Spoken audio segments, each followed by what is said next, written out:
Hello guys, and welcome back to my YouTube channel Shaem Tech BD.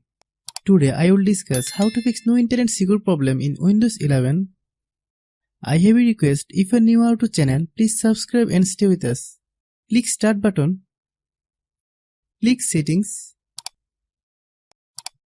Click network and internet. Click proxy.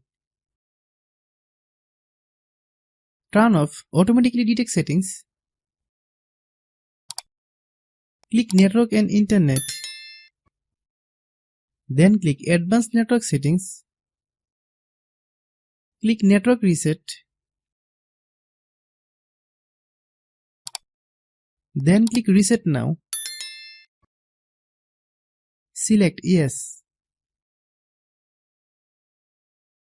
Click close.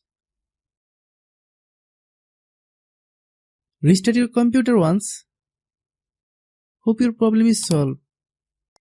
I have a request. If you are new to channel, please subscribe and stay with us. By watching my tutorial for more tech videos, you can subscribe.